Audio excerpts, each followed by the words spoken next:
And in conjunction with Codex Alimentarius, food will be limited and water consumption will be decreased to 10 gallons per day per person. That is over a 90% reduction in people's average daily water consumption. And along with shortages of food and water, the food we will be provided with will be genetically manipulated and nutrient deficient. Genetic manipulation of food causes complications in metabolizing and utilizing food for energy.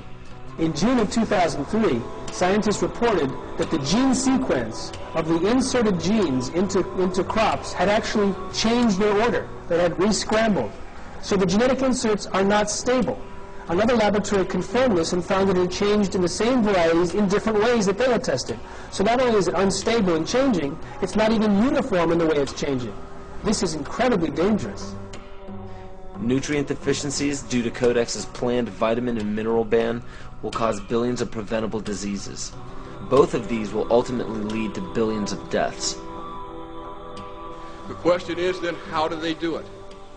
How in the world are they getting this agenda from the international level down to the local level?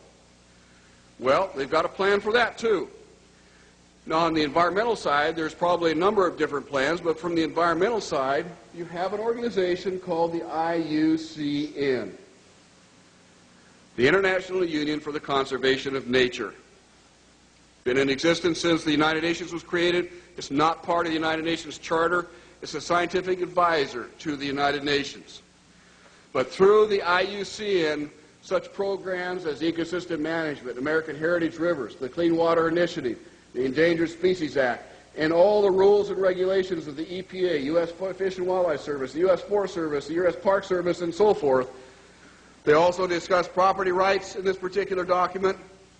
They say that property rights are not absolute, they're not unchanging, they're not inalienable like our Constitution and the Declaration of Independence of the states.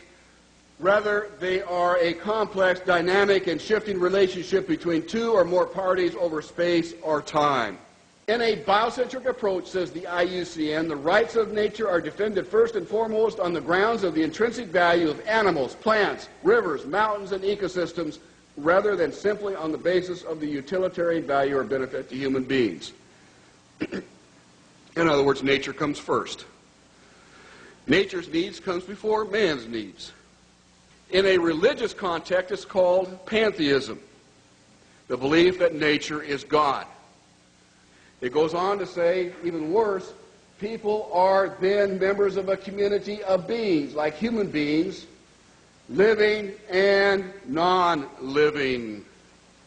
So a rock is now elevated up to the status of a human being, and they're both equal in the eyes of this belief system. It's not hard to imagine that if you believe that humans are the cause of all of Earth's problems, that we're overpopulated. They give two solutions, and only two, to this problem. The first is that it's estimated that an agricultural world in which most human beings are peasants should be able to support 5 to 7 billion people. Well, folks, we have 6 billion people right now. That means all of us in this room, or nearly all of us in this room, are going to have to become agrarian peasants if we use this solution. In contrast, they go on to say a reasonable estimate for an industrialized world society at the present North American material standard of living would be 1 billion people. So if we wanted to maintain our current standard of living, we would have to reduce the Earth's human population by somewhere around 70%.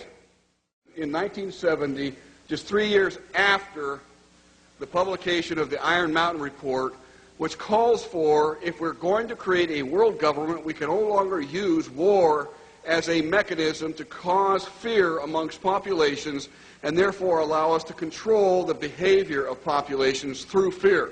And they settled on, in 1967, in their publication called the Iron Mountain Report, the environmental holocaust. In 1970, 3 years after that publication, Foreign Relations began to publish a series of articles describing the ecological holocaust that was facing the world.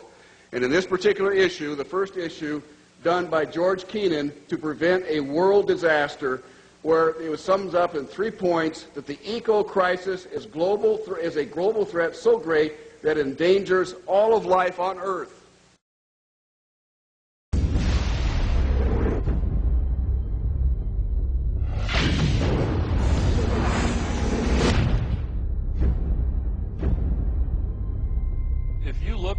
10 hottest years ever measured, they've all occurred in the last 14 years. And the hottest of all was 2005.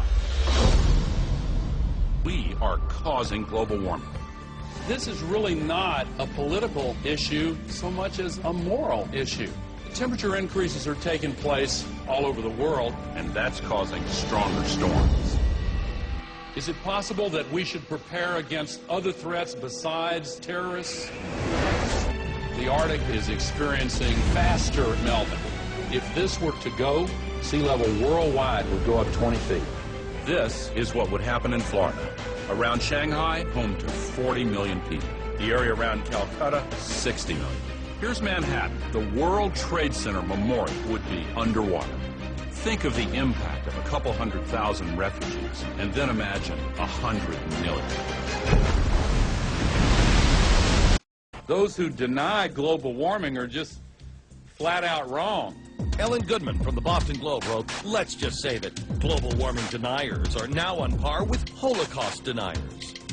Scientists silenced for questioning the threat of global warming.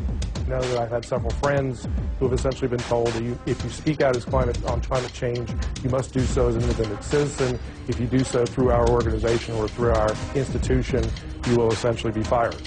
Once you realize how many holes there are in the consensus solution, you may begin to open up your mind to the other side of the global warming debate as a whole.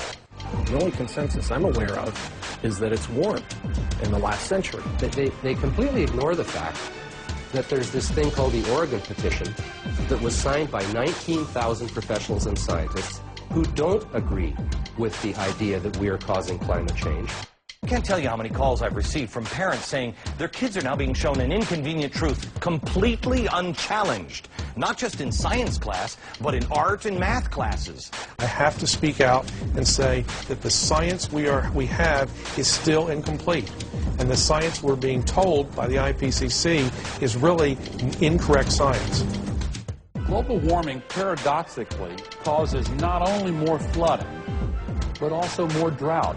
Big hurricanes, tornadoes, fearsome diseases, polio, tuberculosis, West Nile virus, avian flu, SARS, polar bears that have actually drowned, mosquitoes, caterpillars, communism, it's slavery, global warming. Global warming, global warming.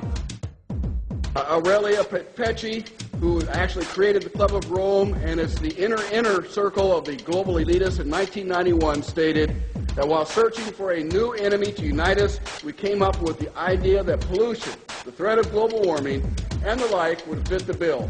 All of these dangers are caused by human intervention. The real enemy, then, is humanity itself. To put this to you bluntly, global warming is a complete fallacy. Al Gore received the Grammy and the Nobel Peace Prize for a film that is filled with holes and mistruths. Ice cores taken 2,000 meters below the surface have enabled us to look at the last 160,000 years. We believe that in Greenland, the medieval warm period was about 1.5 degrees warmer on average than today. And they also show consistently warmer temperatures thousands of years ago before man-made greenhouse gases existed. Approach our time, we can see that in the period between 4,000 years ago and back to the period 2,000 years ago, which is actually the Roman age, the temperatures have been decreasing in Greenland by 2.5 degrees. Al Gore is made out to be a revolutionary figure attempting to save the planet, which is quite true. He just doesn't mention the fact that saving the Earth doesn't involve you. According to his agenda, it will result in massive land repossession and extreme limitations on food and water and fossil fuels for the public. And please note that Al Gore is a sustainable developer. The global warming lie is very popular today because it receives major media coverage and has an attractively titled goal of saving the planet. But how does this tie in with Agenda 21? The result of the 1992 Earth Summit Conference in Rio de Janeiro was the Kyoto Treaty. The Kyoto Treaty states that every country must drastically reduce the use of fossil fuels by mandate of the United Nations. Concentrations of greenhouse gases in the atmosphere are at their highest levels in more than 200,000 years. If the trend does not change, scientists expect the seas to rise 2 feet or more over the next century. Island chains such as the Maldives will disappear from the map unless we reverse of predictions. Thank you very much. And as of June 2007, 172 nations and other government entities have ratified the treaty. And if you were wondering how this ties into putting the Earth's priority above human survival in accordance with pagan beliefs, every country's deadline for the implementation of Agenda 21 and the Kyoto Treaty is in 2012.